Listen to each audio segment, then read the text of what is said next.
Salam, sahabat yang saya kasih dalam Kristus Yesus.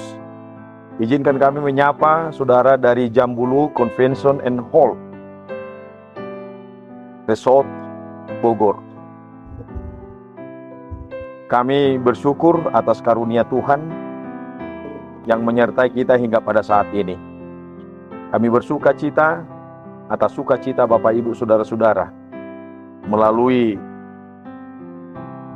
ulang tahun kelahiran dan ulang tahun pernikahan.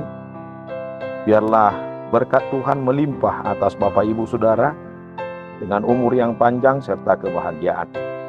Kami juga menyapa bagi saudara yang sedang bergumul oleh karena sakit penyakit.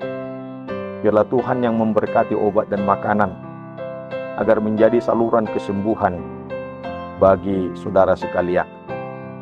Sebelum kita mendengarkan firman Tuhan, marilah kita berdoa. Kasih karunia dan damai sejahtera dari Allah Bapa kita dan dari anaknya Tuhan Yesus Kristus. Amin. Firman Tuhan yang menyapa kita pada hari ini tertulis di dalam Kisah Para Rasul pasal 27 ayat yang ke-15. Demikian firman Tuhan. Kapal itu dilandanya dan tidak tahan menghadapi angin haluan. Karena itu kami menyerah saja dan membiarkan kapal kami terombang-ambing. Sahabat yang dikasihi Tuhan, ada kalanya berbagai peristiwa datang dalam hidup kita dan kita tidak sanggup menghadapinya. Sebagaimana Rasul Paulus yang akan memberitakan firman ke Roma, dalam perjalanan di kapal mereka menghadapi badai yang amat sangat besar. Dan badai itu benar-benar menghempas kapal mereka, sehingga melalui peristiwa ini ada hal yang sangat penting sebagai pesan yang harus kita hidupi, yang harus kita sadari, bahwa dengan kuat dan gagah kita tidak akan pernah sanggup. Oleh sebab itu melalui firman Tuhan ini, sedikitnya ada 3 hal yang perlu kita gumuli, yang perlu kita nyatakan dalam hidup kita. Yang pertama, ada masa di mana kita harus menyerah kepada kendali Tuhan. Terkadang dalam hidup, situasi bisa begitu berat dan di luar kendali kita.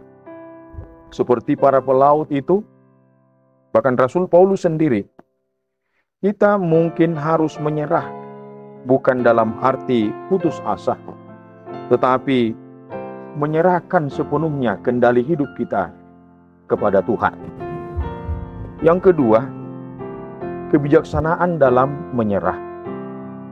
Menyerah bukan mati konyol, tetapi pintalah kebijakan hikmat daripada Tuhan, supaya kita di dalam menghadapi dan memenangkan segala perkara dunia ini, Tuhan memberikan hikmat kepada kita untuk dapat menggapai apa yang kita kehendaki sebagai bagian daripada penyertaan Tuhan yang memberikan kita kasih dan karunia. Yang ketiga, kesetiaan Allah di tengah badai. Walau tampaknya mereka hanyut tak tentu arah, kisah selanjutnya menunjukkan bahwa Tuhan tetap menyertai dan menyelamatkan Paulus dan semua penumpang yang ada di dalam kapal itu. Ini mengingatkan bahwa Tuhan tetap bekerja meski dalam kekacauan, meski kita merasa tidak ada seorang penolong pun, seorang penolong dan seorang yang menyertai kita. Tapi percayalah, Tuhan akan menolong dan menyertai kita. Nah, nas ini kita laksana berada di dalam kapal yang mengarungi lautan yang penuh dengan badai. Firman Tuhan hari ini tentu menyadarkan kita, dengan kuat dan gagah kita tidak akan sanggup. Tuhan satu-satunya nahoda kita, untuk mentibakan kita di pelabuhan, di tujuan utama kita, sehingga pada akhirnya kita senantiasa mengalami sukacita yang amat sangat besar. Percayalah kepada Tuhan dalam setiap langkah hidupmu, dan biarlah Tuhan yang membimbing serta menyertai. Selamat beraktivitas, Tuhan Yesus memberkati. Kita berdoa. Bapa di surga, terima kasih atas sapaan firman-Mu pada hari ini. Kami percaya Tuhan tidak membiarkan kami berjalan sendiri. Di dalam badai dunia ini, Tuhan selalu turut campur dalam hidup kami.